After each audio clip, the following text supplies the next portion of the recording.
कौन सोच सकता था कि बचपन में घर घर जाकर अनाज मांगने वाला लड़का जो 10वीं कक्षा में फेल हो गया था, जिसके पास खुद एक रुपया नहीं था, वह आज 50 करोड़ की कंपनी का मालिक है और उनकी कंपनी की वजह से हजारों लोगों के घर का चूल्हा जलता है। घनघोर गरीबी से निकलकर आज अपना करोड़ों का साम्राज्य स्थापित करने वाले इस शख्स की जिंदगी की कहानी आज की युवा पीढ़ी के लिए प्रेरणा स्रोत रहेगी।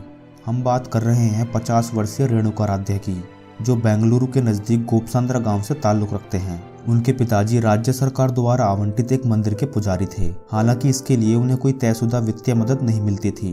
पूजा के बाद वे और उनके पिताजी गांव में घूम घूम कर चावल, आटा और दाल मांगा करते। उस मिले राशन को पास के बाजार में बेचा जाता और मिली रकम से पूरे घर का गुजारा मुश्किल से चलता। कक्षा 6 की पढ़ाई के बाद उनके पिता ने उन्हें घरों में नौकर के काम पर लगा दिया, जहां वे लोगों के घरों में झाड़ू पोछा और बर्तन धुलने का काम किया करते। उसके बाद उनके पिता ने उन्हें एक बुजुर्ग चर्मरोगी व्यक्ति के घर पर उसकी सेवा सत्कार में लगा दिया, जहां वह उस बुजुर्ग को नहलाते धुलाते और उसके शरीर पर मलहम लगाते थे। इसी बीच उनके पिता का देहांत हो गया।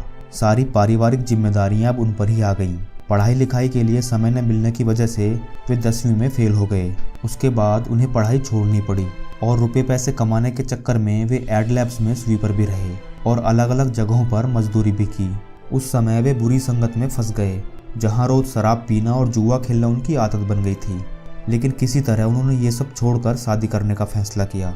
20 साल की उम्र में उन्होंने शादी की। शादी के कुछ समय बाद ही उनकी पत्नी को भी मजबूरन किसी कंपनी में हेल्परी का काम करना पड़ा। जिंदगी की इस मुसीबतों भरी राह में उन्हें न जाने कैसे कैसे काम करने पड़े, जैसे प्लास्टिक बनाने के कारखाने में और श्याम सुंदर ट्रेडिंग कंपनी में एक मजदूर की हैसियत से, सिर्फ 600 रुपये के लिए एक सिक्योरिटी गार्ड के रूप में और सिर्फ 15 रुपये प्रति पेड़ के लिए नारियल के पेड़ पर चढ़ने वाले एक माली के रूप में। लेकिन उनकी कुछ बेहतर कर गुजरने की ललक ने कभी उनका साथ नहीं छोड़ा और इसलिए उन्होंने कई बार खुद का काम करने का भी सोचा और किसी तरह 30,000 रुपये जोड़े और बैग, फ्रिज और सूटकेस के कवर बेचने का काम शुरू किया। उनकी पत्नी सिलाई करती और वे बाजार जाकर सामान बेचते, लेकिन उनका ये काम नहीं चल पाया और सारा पैसा डूब गया। वो कहते हैं ना कि जब तक असफलता के कांटे पैरों में नहीं चुभते तब तक सफलता के फूल खिल ही नहीं सकते। इसलिए व्यक्ति असफल होने पर नहीं हारता, बल्कि हारता तो तब है जब वह सफलता को प्राप्त करने के लिए प्रयास करना ही बंद कर देता है। अधिकांश लोग असफल होने पर स्वयं को निराशावादी बना लेते हैं, लेकिन जो व्यक्ति अंधेरे पथ में भी स्वयं दीपक बनकर अपनी राह तलाश लेता है, वास्तव में वही इंसान सफल और कर्मठ है। रेणुका के जीवन ने तब जाकर करवट ली जब उन्होंने सब कुछ छोड़कर एक ड्राइवर बनने का फैसला किया। लेकिन उनके पास ड्राइवरी सीखने के भी पैसे नहीं थे। अपनी शादी की अंगूठी गिरवी रखकर उन्होंने ड्राइविंग लाइसेंस प्राप्त किया। उसके बाद उन्हें ड्राइवर का जॉब मिला, लेकिन किस्मत उनके हाथों से एक एक्सीडेंट हो गया और उन्हें नौकरी से निकाल दिया गया।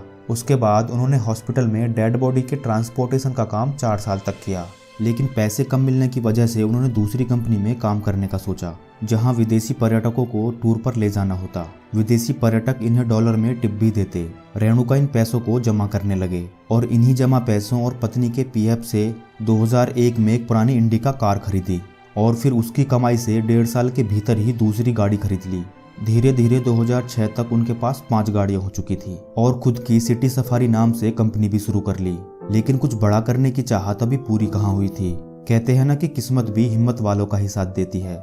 ऐसा ही कुछ रेणुका के साथ हुआ। जब उन्हें यह पता चला कि इंडियन सिटी टैक्सी नाम की कंपनी बिकने वाली है, तो साल 2006 में उन्होंने उस कंपनी को 6.5 लाख रुपए में खरीद लिया, जिसके लिए उन्हें अपनी कई कारें बेचनी पड़ी थी।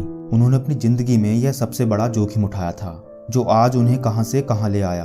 उसके बाद उन्होंने अपनी कंपनी का नाम प्रवासी कैब्स प्राइवेट लिमिटेड रखा, जिसकी आज अलग ही विश्वसनीयता है।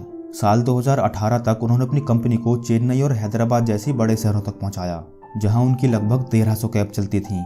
मार्केट में ओला और उबेर जैसी कंपनियां आने के बाद भी उनके कारोबार पर ज़्यादा असर नहीं पड़ा, क्योंकि उनके अधिकतर नियमित ग्राहक हैं और जो उनकी सुविधा से संतुष्ट हैं। दोस्तों, मेहनत और संघर्ष के दम पर कुछ भी हासिल किया जा सकता है। कभी घर घर भीख मांगने वाला बच्चा, बाद में मजदूरी और मामूली सिक्योरिटी गार्ड की नौकरी, और आज की तारीख में 500 करोड़ की कंपनी का मालिक, जो खुद 23 लाख की गाड़ी से चलता है। दोस्तों, संसार के 2 मार्ग हैं, एक में जीत तो दूसरे में हार, एक में खुशी है तो दूसरे में दुख। ऐसे ही जीवन भी 2 बातों पर आधारित है, सफलता और असफलता। यदि आप किसी सफल इंसान की सफलता का राज देखेंगे तो आप उसके इतिहास को उठाकर देख लें। इतिहास गवाह होगा कि वह व्यक्ति सफल होने के लिए कई बार असफलता की राहों से गुजरा होगा। जीवन में सफलता घबराकर, डरकर, भागकर या किसी दूसरे के द्वारा नहीं पाई जाती। सफलता तो आपके मजबूत इरादों, आपके साहस और अपने आप पर विश्वास करके ही पाई जाती है।